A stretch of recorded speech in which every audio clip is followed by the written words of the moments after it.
अब एक बात सावधानी से सुनिएगा, शायद शिव महापुराण के माध्यम से अभी तक ये बात सामने नहीं आई, पर शिव पंचायत कथा में आ रही है। जितने आस्था चैनल पर कथा सुन रहे हो, जितने फेसबुक और यूट्यूब पर सुन रहे हो, और जितने इस छत्तीसगढ़ की पावन धरा पर बैठकर सुन रहे हो, बहुत सावधानी से सुनना।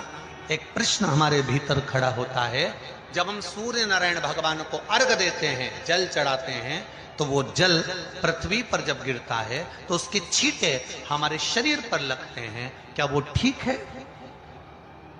क्या वो श्रेष्ठ है? तो शिव महापुराण की कथा कहती है, जब हम सूर्य को अर्घ देते हैं, सूर्य को जल चढ़ाते हैं, वो पानी जब पृथ्वी पर गिरता है, उसके छींटे हमारे शरीर पर लगते हैं, तो वो श्रेष्ठता का भाव निर्मित करते हैं, वो गलत नहीं हो सकता। कारण अब वो भी समझ लीजिए।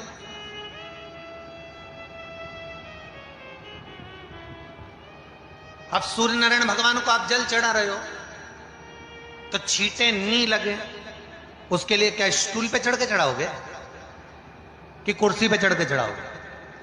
अरे बोलो तो सही। अब कई लोगों के दिमाग में यह बात भरा गई कि हम भगवान को जल चढ़ाते हैं, वो हमारे शरीर में छींटे लगते हैं, जमीन पे से पानी गिरता है, वो हमारे शरीर को छींटे लगते हैं, भगवान को अच्छा नहीं लगता होगा। कौन ने कहा? पहले तो उसको पकड़ के लड़ो।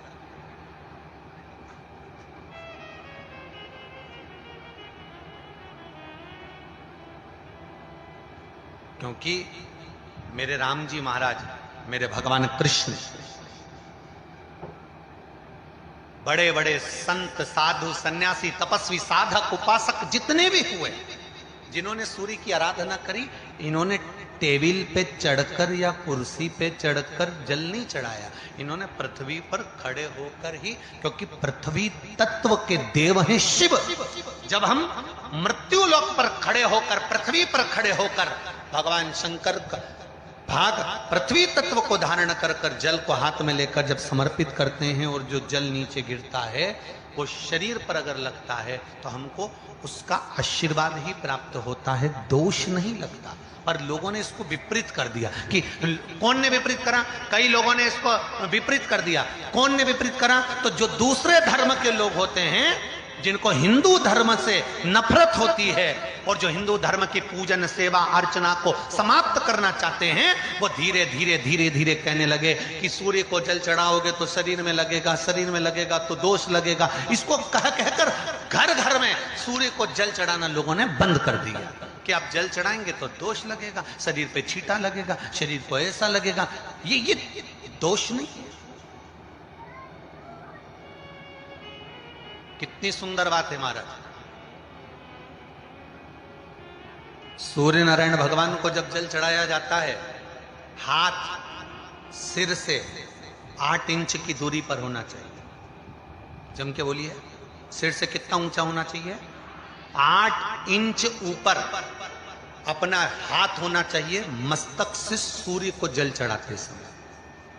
और ना चांदी का, ना स्टील का, ना लोहे का, ना प्लास्टिक का, ना कांच का, ना सोने का कोई बर्तन, ना कांसे का, ना एल्युमिनियम का, ना पीतल का, केवल एक पात्र होना चाहिए, वो है तांबे का। काय का पात्र होना चाहिए? तांबे का पात्र। और सूर्य नारायण भगवान को जब 8 इंच ऊपर तुम्हारा हस्त है, और जब हम सूर्य को जल चढ़ा रहे हैं, कैसे जल चढ़ाना है वो भी समझ लीजिए।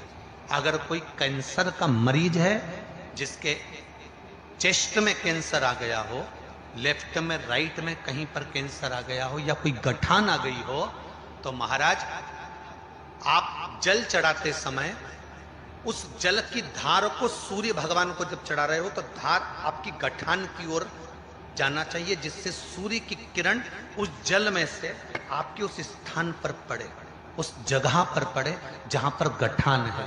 महाराज आप लगातार जल तो चढ़ाना चालू करो, अच्छे अच्छे डॉक्टर फेल हो जाएंगे और कह देंगे गठन ठीक हो गई। आपका लीवर और किडनी गड़बड़ कर रहा है, आप प्रतिदिन, आपका स्वास्थ्य गड़बड़ रहता है, आप प्रतिदिन ये ज्योतिष शास्त्र के अंतर्गत, रत्न शास्त्र के अंतर्गत ये रत्न शास्त्र, ज्योतिष शास्त्र, रंग शास्त्र जो हमारे यहाँ है, रंगों के हिसाब से ये जितने रत्न होते हैं, माणिक हुआ, सोना, मोती हुआ, नीलम हुआ, मूंगा हुआ, पुखराज हुआ, ये क्यों कहते हैं ये पीला है, ये सफेद है, ये नीला है, ये लाल है, इसको शरीर में क्यों पहनाते हैं? उसका कारण होता है कि जब शरीर में पहनते हैं सूर्य की किरण उसमें पड़ती है, हमारे शरीर पर वो कलर का इफेक्ट पड़ता है, उस कलर को शरीर पर लगता है, और शरीर पर लगता है तो हमारा शरीर धीरे धीरे, हमारी जो इंद्रियां हैं वो सही होने लगती हैं, काम सही होने लगता है। तो आप कहते हो ना सब, मैं कौन सा नक पहनूं, मैं कौन सा मोती पहनूं, मैं कौन सा पुखराज पहनूं, मैं कौन सा नीलम पहनूं, वो ज्योतिष शास्त्र के अंतर्गत, रत्न शास्त्र के अंतर्गत जितने रत्न हम पहनते हैं ये केवल उस किरण के लिए ही तो पहनते हैं कि जो सूर्य की किरण मिले, उस किरण का प्रभाव हमारे शरीर पर पड़े।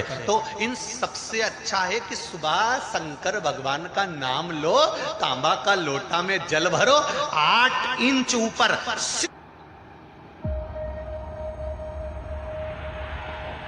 It all started from here.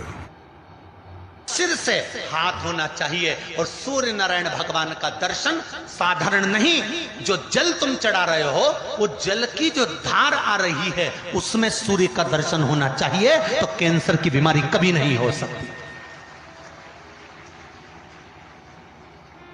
Liver, kidney, heart, आपके हार्ट में अगर तकलीफ है, डॉक्टर ने कह दिया कि इसमें नस चौक है, आपको कहीं ना कहीं छल्ला डलेगा, आपको कह दिया इसमें कुछ ना कुछ प्रॉब्लम आ रही है, आप सूर्य को अर्घ देना चालू कर दो, सूर्य को जल चढ़ाना चालू कर दीजिए। आप सूर्य को जल चढ़ाओ, वो जल की जो तरंग आ रही है, वो जल जो निकल कर जा रहा है, उसकी जो किरण आपके हृदय पर, आपकी छाती पर पड़ रही है, नाड़ियों में पड़ रही है, नसों में पड़ रही है, उसका बल देखो तो सही। 1 महीना लगातार चढ़ाओ तो 15 दिन 20 दिन कर तो देखो। क्यों राम जी महाराज जल चढ़ाते थे, क्यों भगवान कृष्ण जल चढ़ाते थे सूर्य को, क्यों दशरथ जी महाराज जल चढ़ाते थे, क्यों कश्यप ऋषि जल चढ़ाते थे सूर्य को, सारे 33 कोटि देवता, सारे ऋषिवर, साधु संत सन्यासी तपस्वी साधक उपासक सब भगवान सूर्य को अर्घ दिया करते थे। क्यों देते थे, किस लिए?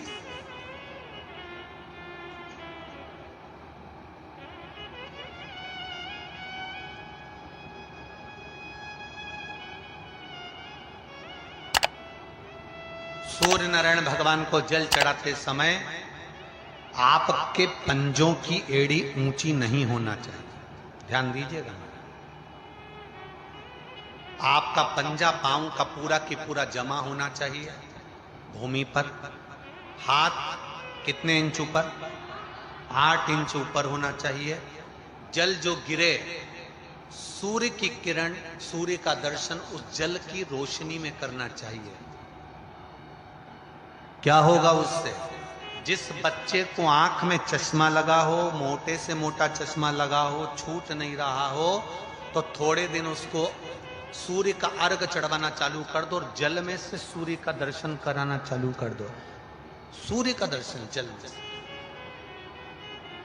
2 महीना 2.5 महीना बहुत है, आंख की रोशनी बढ़ जाएगी, चश्मा हट जाएगा। आप कर देखिए। अब एक प्रश्न और खड़ा होता, सूर्य को अर्घ देने। गुरुजी, पंचदेव पंचायत में सूर्य नारायण भगवान शंकर की पंचायत में हैं। सूर्य नारायण को हम फ्लैट में रहते हैं, हम फ्लैट के अंदर रहते हैं, तो हम फ्लैट में रहते हैं, हमारे यहाँ अगर छज्जा नहीं है, हमारे यहाँ जगह नहीं है, तो हम सूर्य को अर्घ कैसे दें? तो महाराज खिड़की तो होगी, अगर घर में फ्लैट में पानी ढुलेगा और आप लोग नहीं समेट सकते तो एक बाल्टी रख लो, एक पात्र रख लो, पर सूर्य नारायण भगवान को अर्घ देकर रोशनी शरीर पर पड़ना चाहिए। जिंदगी में कभी कोई बड़ी बीमारी नहीं आ सकती। कितने लोग देते हैं सूर्य को अर्घ? जरा हाथ उठाओ। बहुत बढ़िया, बहुत जोरदार। पुरुष लोग भी देते हैं ना, चाहे बच्चे से बच्चा, बच्चों के हाथ में भी 1 लोटा पानी पकड़ाओ। घर में छोटे बच्चे हो ना, उनको तांबे का लोटा दो, पानी दो, जा बाहर खड़े हो जा, 1 लोटा पानी चढ़ा के। पहले दिन आप स्वयं बच्चे के साथ बाहर खड़ी हो ओटले पर, घर के बाहर खड़ी हो, छत पे खड़ी हो या फिर घर के बाहर खड़ी हो, और बच्चे से कह लो चढ़ाओ बेटा, देखो ऐसा हाथ 8 इंच ऊपर करिए, तांबे का लोटा लेकर पानी धीरे धीरे डोलना है, जैसे वो स्लो मोशन के सीन नहीं होते नाटक में, ये एकदम धीरे धीरे, बस नहीं तो मालूम पड़े छोरा छोरी एक साथ उंडेल के नहीं। जल चढ़ाते समय उस पानी में से सूर्य की किरण पड़ना चाहिए, सूर्य की। एक बात और कहना चाहूंगा, अगर आप लोग स्वीकार करेंगे तो, अगर कहीं आपको लगता हो कि बच्चा पढ़ने में कमजोर है, विद्या में कमजोर है, रिजल्ट अच्छा नहीं आ रहा, पढ़ने में कमजोर है, वो पढ़े अपनी जगह करिए, तांबे का लोटा लेकर पानी धीरे धीरे डोलना है, जैसे वो स्लो मोशन के सीन नहीं होते नाटक में, ये एकदम धीरे धीरे, बस नहीं तो मालूम पड़े छोरा छोरी एक साथ उंडेल के नहीं। जल चढ़ाते समय उस पानी में से सूर्य की किरण पड़ना चाहिए, सूर्य की। एक बात और कहना चाहूंगा, अगर आप लोग स्वीकार करेंगे तो, अगर कहीं आपको लगता हो कि बच्चा पढ़ने में कमजोर है, विद्या में कमजोर है, रिजल्ट अच्छा नहीं आ रहा, पढ़ने में कमजोर है, वो पढ़े अपनी